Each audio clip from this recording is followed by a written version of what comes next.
Hai, perkenalkan, nama saya Dimas Surya Faruk dan usia saya saat ini 38 tahun dan saya berdomisili di kota Bamberg, Jerman. Ya, Bamberg adalah sebuah kota kecil di utara negara bagian Bayern atau Bavaria di selatan Jerman.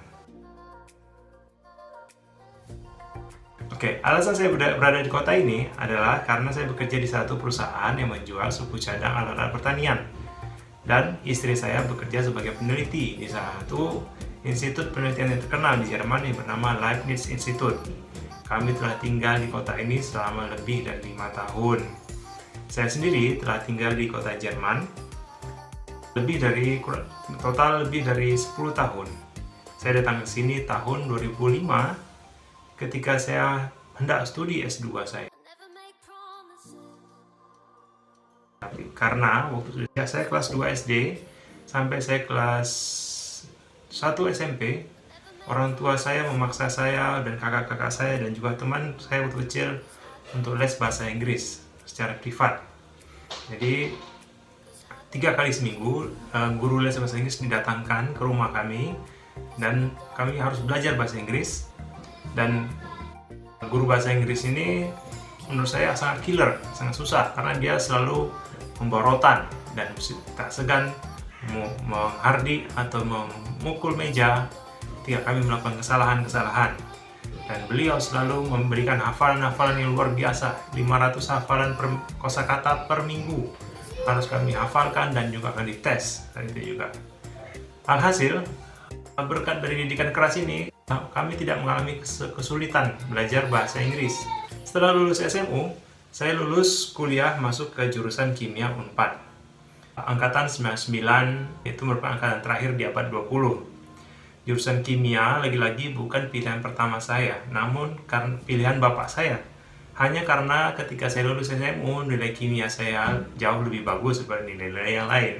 Dan saya bikin perjanjian sama bapak saya, kalau saya masuk kimia S1, oke, saya jalani, tapi saya mau S2-nya saya mau di luar negeri. Saya itu belum tahu mau di mana, tapi kemudian bapak saya menyanggupi. Belum terbayang waktu itu bagaimana bisa kuliah di luar negeri, karena dari segi biaya, ortu belum mampu waktu itu. Waktu terus berjalan hingga di semester 4 jurusan kimia, tiba-tiba bapak saya menelpon saya dan bilang, "Dimas, kamu harus belajar bahasa lain selain bahasa Inggris." Waktu itu saya bertanya, "Kenapa, Pak?" Bapak saya bilang, "Ya, lakukan saja." Dasar saya dari kecil dididik tidak pernah melawan orang tua, maka saya dengar dan saya patuh, samina wa ta'na. Dan saya cari-cari apa program bahasa yang lain selain bahasa Inggris yang ditawarkan di kota Bandung. Dan saya lihat itu ada beberapa pilihan. Yang pertama bahasa Cina, bahasa Jepang, bahasa Prancis, dan bahasa Jerman.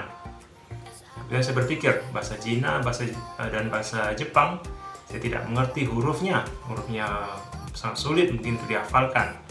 Terus bahasa Prancis saya merasa pelafalannya tuh susah banget karena harus memakai bahasa hidung ya. Nah, akhirnya saya coba memilih bahasa Jerman dan kemudian ternyata saya suka bahasa Jerman. Kenapa? Karena bahasa Jerman itu menurut saya mudah, apa yang tertulis itu yang kita baca, sama seperti dengan bahasa Indonesia sendiri. Akhirnya setelah hari pertama les, saya langsung telepon bapak saya. "Pak, saya nggak mau tahu caranya bagaimana, saya mau kuliah S2 di Jerman."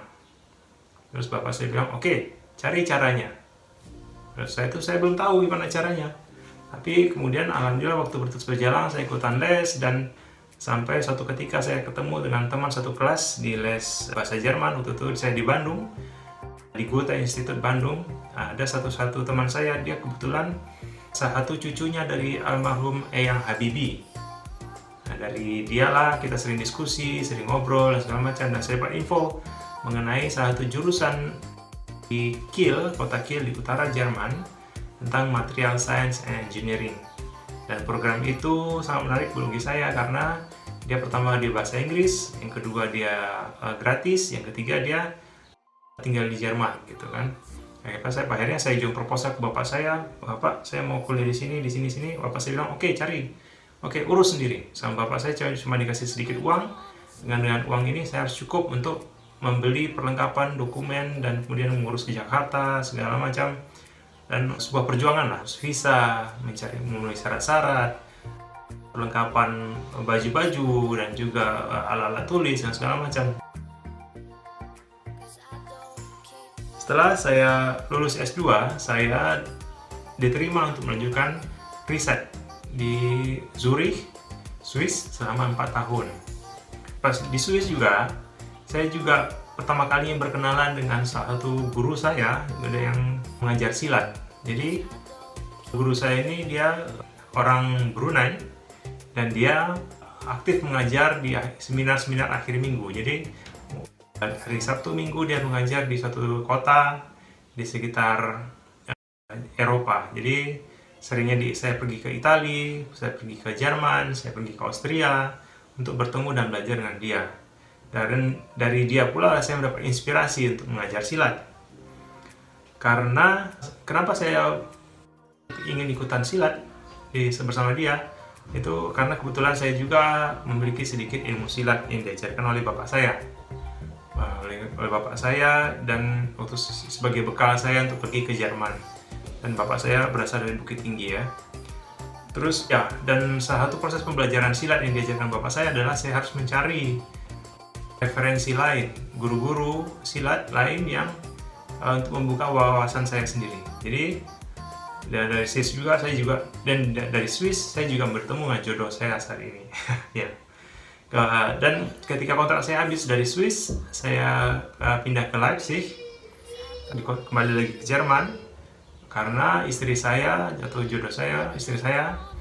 sedang melakukan studi di Leipzig. Jadi dari Leipzig, ketika saya di Leipzig, sambil bekerja saya juga mulai membuka proses pelajaran silat, memberi pelajaran silat kepada orang-orang ya, di sekitar saya dan juga kepada masyarakat di Eropa. Jadi waktu itu saya mulai posting video di YouTube, mulai posting di Facebook, dan juga saya juga bertravel kadang-kadang di akhir minggu untuk memberi pelajaran silat. Ya, oke, demikian cerita saya sampai sini dulu. Nanti saya akan sambung di bagian kedua dari video saya ini, kenapa saya ingin mengembangkan silat di Eropa. Assalamualaikum warahmatullahi wabarakatuh.